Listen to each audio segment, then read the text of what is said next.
बिस्मिल्लाहिर्रहमानिर्रहीम अस्सलाम वालेकुम। तो ज़मींदार भाइयों की हाल है, ठीक ठाक हो।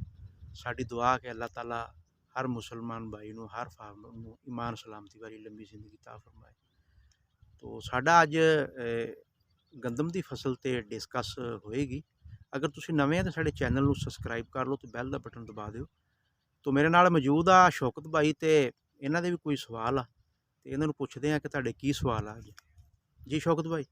जी अस्सलाम वालेकुम। जी बस गंदम की फसल बारे सवाल ये है कि बाज़ औक़ात ऐसा होंदा है कि गंदम की फसल जिहड़ी अगेत काश्त है खसूसी तौर पर इनू कोई स्ट्रैचिंग भी हो सकती है और कई जगह पर स्ट्रैचिंग प्रॉब्लम हैगा।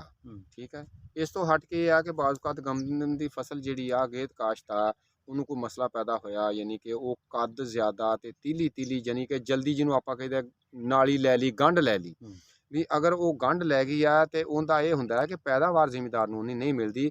ਅਗਰ ਇਹਦਾ ਕੋਈ ਹੱਲ ਹੈ ਤੇ ਅਸੀਂ ਮਤਲਬ ਸ਼ਾਹ ਸਾਹਿਬ ਤਾਂ ਹੀ ਤੁਹਾਡੇ ਨਾਲ ਡਿਸਕਸ ਕਰਨਾ ਚਾਹੁੰਦੇ ਹਾਂ ਕਿ ਗੰਢ ਲੈਣ ਤੋਂ ਬਾਅਦ ਵੀ ਇਹਦਾ ਕੋਈ ਹੱਲ ਹੈ।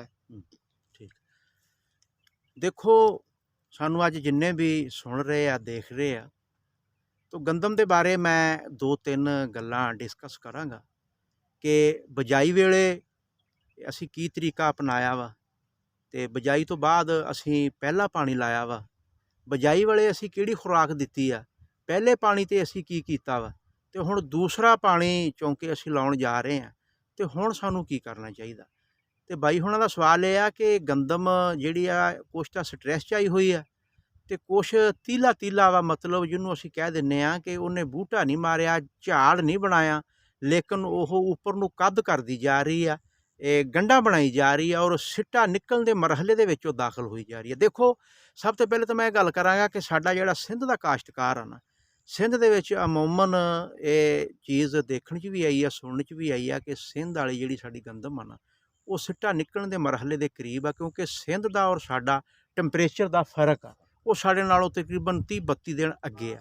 ते दूसरा साडे पंजाब दे विच भी बाज़ साडे जिहड़े जनूबी पंजाब दे इलाके आ उत्थे भी ये मसला पेश आ रहा वा ते इहदे वास्ते असीं बिल्कुल खुल के अज डिस्कशन करांगे। अगर तुसीं नवें ते चैनल नूं सबसक्राइब कर लो तो बैल दा बटन दबा दिओ। देखो, इहदे वास्ते मैं दो तीन गल्लां बयान करांगा कि कुछ साडे खेत हैगे आ, कुछ साडे दोस्त हैगे कि जिन्हां ने अक्तूबर दे विच गंदम काश्त कर ली है, 25 अक्तूबर नूं कर ली आ, 15 अक्तूबर नूं कर ली आ, 30 अक्तूबर नूं कीती हुई है। ते उस वक्त चौंके टैंपरेचर हाई सीगा और 30 नवंबर तक जिहड़ा ना वो साडा समझ लो कि गर्मी पई आ। 30 नवंबर तक साडा जिहड़ा टैंपरेचर आ वो लो नहीं होया, साडा टैंपरेचर हाई रहा। ते अमूमन साडी जिहड़ी गंदम की फसल आ ना उहनूं लो टैंपरेचर की जरूरत आ, धुंध पवे, कोरा पवे, हल्की जी बारिश होवे, फिर ये टिलरिंग भी ज़्यादा बनाउंदी आ, झाड़ भी ज़्यादा बनाउंदी आ ते फिर साडी जिहड़ी एवरेज आ वो पूरी आ जांदी है। लेकिन ऐसी सूरत दे विच की करना चाहिए कि बहुत सारे फार्मर आ उन्होंने गंदम अगेती काश्त कर ली है साडे वस्ती पंजाब, साडे जनूबी पंजाब दे विच, उन्हां नूं इस वक्त की करना चाहिए, वो परेशान आ, कहंदे सिट्टे निकल रहे आ, निकलण दे मरहले दे विच दाखल हो गई है।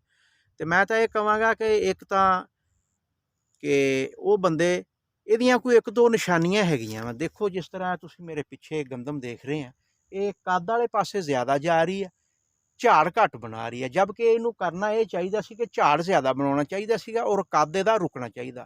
हुण असीं इहदा कद रोकना वा, कद असीं इहदा किद्दां रोकना वा और इहदे असीं शगूफे पूरे करने कि इहदी शगूफियां दी तादाद जिहड़ी है ना वो पूरी हो जाए, इहदा कद रुक जाए। ते इहदे वास्ते सानूं ये करना चाहिए कि हुण असीं जदों दूसरा पानी लाउणा ना, 30 किलो असीं यूरिया लै लैनी ते 10 किलो असीं मैगनीशियम सल्फेट लै लैनी ते 6 किलो असी जिंक लै लैनी है मोनोहाइड्रेट ते 2 किलो सल्फर। ये एक ड्रम दे विच महलूल बना के ये 1 एकड़ का नुस्खा वा जिहड़ा मैं तुहानूं दस रहा वां। ते तुसीं भी आपदी सब तो पहले तुसीं आपदी सिम्पटम देखनी है, अलामत देखनी है कि आया तुहाडी अगेती काश्त आ जिहड़ी गंदम है क्या उहदे विच इहो ही सिम्पटम मौजूद आ। सिम्पटम की है कि कद ज़्यादा कर रही है, तीली तीली आ, बूटा नहीं मारिया, टिलरिंग घट वा। तो इस फार्मूले का यह होएगा कि ये जो थल्लों ताकत देगा ना तो नवे शगूफे निकलणगे, नवे शगूफे इन्ने क निकलणगे और इन्नी तेज़ी नाल निकलणगे कि तुहाडा कद रुक जाएगा और तुहाडे शगूफियां की तादाद जिहड़ी वो तुहाडे खेत च पूरी हो जाएगी। तो दो फायदे इहदे होणगे, सुन लो।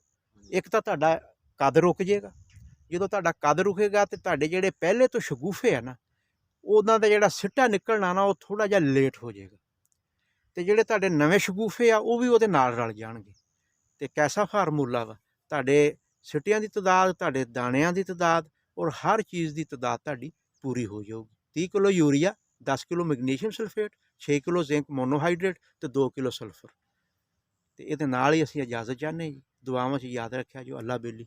ਠੀਕ ਜੀ, ਅੱਲਾ ਹਾਫਿਜ਼।